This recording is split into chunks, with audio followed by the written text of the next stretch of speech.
One day, James had to wait at the station till Edward and his train came in. This made him cross. Late again! Edward laughed and James fumed away.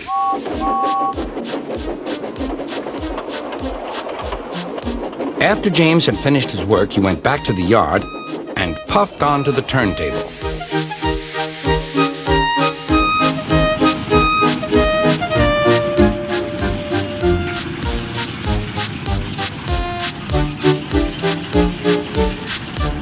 He was still feeling very bad-tempered. "Edward is impossible," he grumbled to the others. "He clanks about like a lot of old iron, and he is so slow, he makes us wait."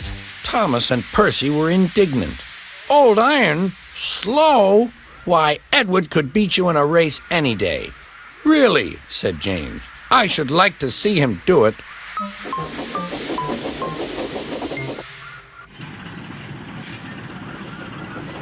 Next morning, James's driver was suddenly taken ill. He could hardly stand, so the fireman uncoupled James ready for shunting.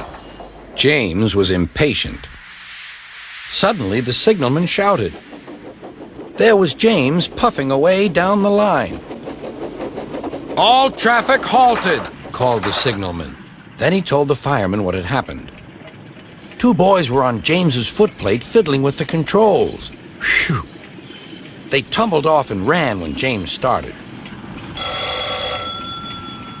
The signalman answered the telephone. "Yes? He's here. Right. I'll tell him. The inspector's coming at once. He wants a shunter's pole and a coil of wire rope." "What for?" wondered the fireman. "Search me, but you'd better get them quickly."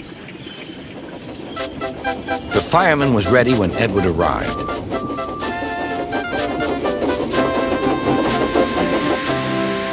The inspector saw the pole and the rope. "Good man, jump in." We'll catch him, puffed Edward. James was laughing.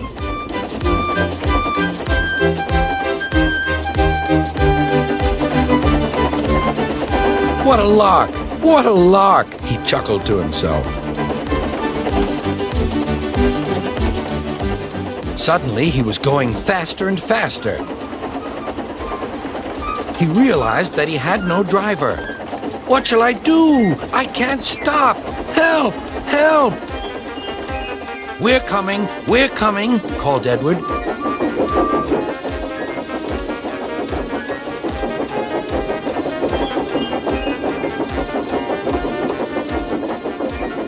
Edward was panting up behind with every ounce of steam he had. At last, he caught up with James.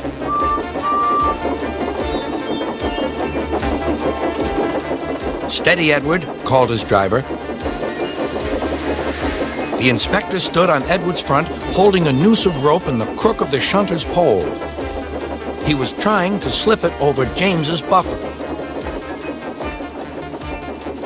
The engines swayed and lurched.